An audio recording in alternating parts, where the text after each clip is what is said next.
guys, perkenalkan aku Nuni Iswati dari kelompok 6 dengan NIM 2301021297 dan kawan-kawan saya.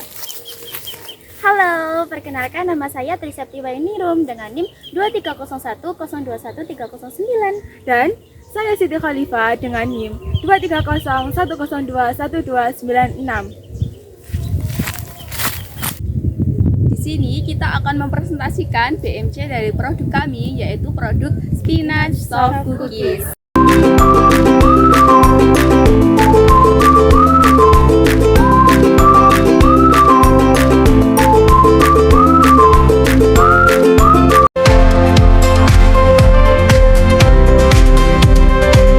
Adapun yang pertama ada customer segment. Siapa sih target pasar bisnis kita?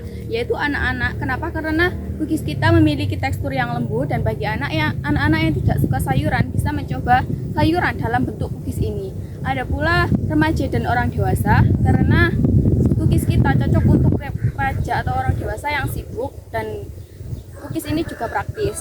Ada pula lansia. Kenapa? Karena bagi lansia yang mungkin memiliki masalah pada gigi dan pencernaan, cookies ini cocok karena memiliki tekstur yang lembut. Kemudian vegetarian, karena cookies ini terbuat dari bahan nabati yaitu bayam, jadi cocok untuk vegetarian. Kemudian yang kedua ada customer relationship. Nah, ini tuh bagaimana sih bisnis kita menjalin hubungan dengan konsumen. Nah, yang pertama itu ada sosialisasi pada konsumen. Nah, ini tuh kita bisa menambah wawasan konsumen mengenai produk kita yang terbuat dari bayam, beda dari yang lain.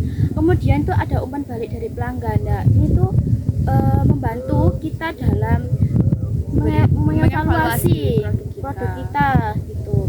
Terus kemudian pelayanan yang baik. Nah, kalau pelayanan baik, maka pelanggan akan menyukai dan membeli terus kepada kita.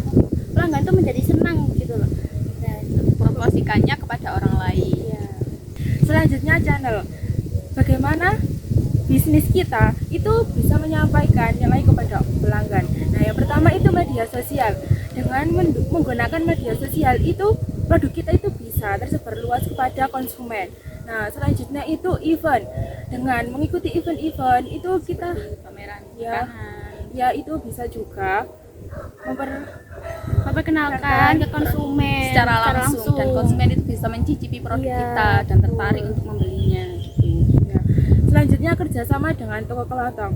Nah, melakukan kerjasama dengan toko kelontong itu bisa memperluas jaringan kita itu dengan konsumen yang mungkin jarang membuka media sosial ya, Mbak. ya, atau bisa yang jarang menghadiri event ya, bisa membelinya di toko kelontong secara langsung. Kemudian ada value proposition. Nah, apa sih manfaat unik yang ditawarkan dari produk kami kepada pelanggan? Yang pertama itu ada rasa yang unik. Kenapa? Karena cookies kita itu beda dari yang lain, yaitu terbuat dari bayam. Kan biasanya itu terbuat dari coklat, matcha gitu kan. Kemudian ada praktis. Kenapa praktis? Karena ini dapat dinikmati di berbagai situasi, kapan saja dan di mana saja. Kemudian ada harga terjangkau. Kenapa? Karena dengan harga terjangkau memungkinkan konsumen itu akan bisa memakan cemilan yang sehat tanpa harus mengeluarkan uang yang banyak ya. Kemudian camilan bergizi. Kenapa? Karena balik lagi spinach soft cookies ini kan mengandung bayam yang baik untuk kesehatan gitu kan. Kemudian ada topping yang bervariasi. Topping bervariasi seperti kocok chips, keju, dan isian selai itu dapat menambah rasa dan keunikan produknya. Kemudian ada key activities. Nah, ini tuh apa sih aktivitas utama yang perlu dilakukan agar proporsi nilai itu bisa tercapai? Nah, yang pertama itu ada memilah bahan baku. Ada memilah bahan baku, kita itu jadi tahu bahan baku mana yang berkualitas baik untuk nanti buat cookies tersebut. Kemudian ada proses produksi. Nah, proses produksi ini tuh membuat kita tuh jadi tahu pengolahan cookies ini tuh apakah sudah benar. Nah, kalau sudah benar itu bisa menjaga konsistensi dan kualitas produk. Nah, kemudian ada mengemas cookies. Nah, mengemas cookies ini tuh bisa membuat kemasan menjadi lebih menarik dan menjaga keamanan produk Iya. tersebut itu.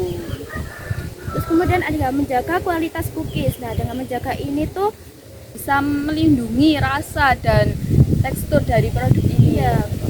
Terus dia memproduksi dan menjual cookies. Nah, ini tuh kita bisa menjual langsung atau dengan cara online gitu. Selanjutnya kayak Rishad, apa aspek penting yang dimiliki produk kita untuk menjalankan operasionalnya? Yaitu yang pertama, peralatan produksi. Nah, dengan menggunakan peralatan produksi seperti oven, chopper, itu sangat krusial untuk mendukung kelancaran produksi. Selanjutnya, aplikasi media sosial.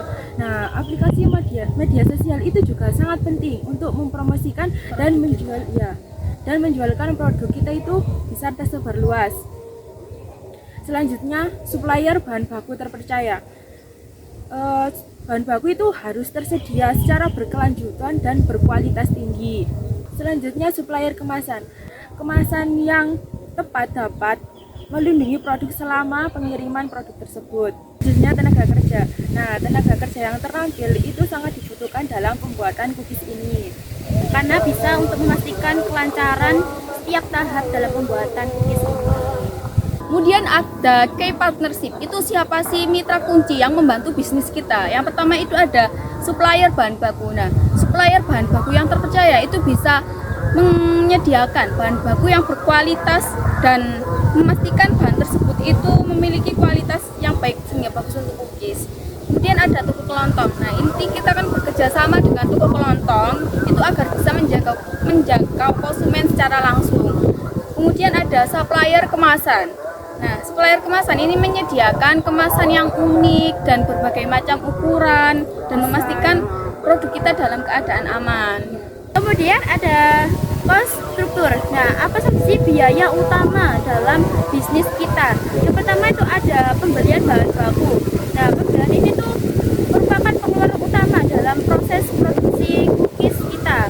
Kemudian ada pembelian kemasan. Nah, pembelian kemasan ini tuh supaya lebih menarik gitu kemasannya Dan produk kita itu Iya, bisa aman. gitu. aman. Kemudian ada biaya promosi. Nah, ini tuh untuk memperkenalkan produk kita dan menjaga lebih luas pelanggan kita nanti. Kemudian ada biaya tenaga kerja. Nah, ini tuh meliputi gaji karyawan yang terlibat dalam proses produksi tersebut. Nah, kemudian ada biaya produksi. Nah, ini tuh mencakup semua pengeluaran yang terkait dengan pembuatan cookies. Nah, itu tuh mulai dari energi, peralatan, terus kemudian hingga pemeliharaan peralatan. Terus kemudian ada biaya distribusi. Nah, ini tuh meliputi pengiriman produk ke konsumen. Ini kan artinya membutuhkan biaya kan, Mbak ya? Iya, benar. Jadi kita tuh memastikan produk kita tuh aman dan juga tepat waktu. Selanjutnya, revenue stream. Nah, dari mana sumber pendapatan bisnis kita? Yang pertama itu penjualan langsung. Nah, pendapatan yang berasal dari penjualan secara langsung kepada konsumen itu tanpa adanya perantara. Ya. Selanjutnya, penjualan dari event. Nah, pendapatan yang didapatkan dari menjual produk pada acara-acara seperti Pameran makanan, bazar gitu. ya kayak festival kuliner juga lah. Iya. Selanjutnya, penjualan dari toko kelontong. Pendapatan ini tuh bekerja sama dengan toko kelontong. Nah, dapat membantu memperoleh Pendapatan yang lebih. Sekian presentasi dari kelompok kami. Kurang lebihnya kami mohon maaf. Terima kasih. Bye-bye.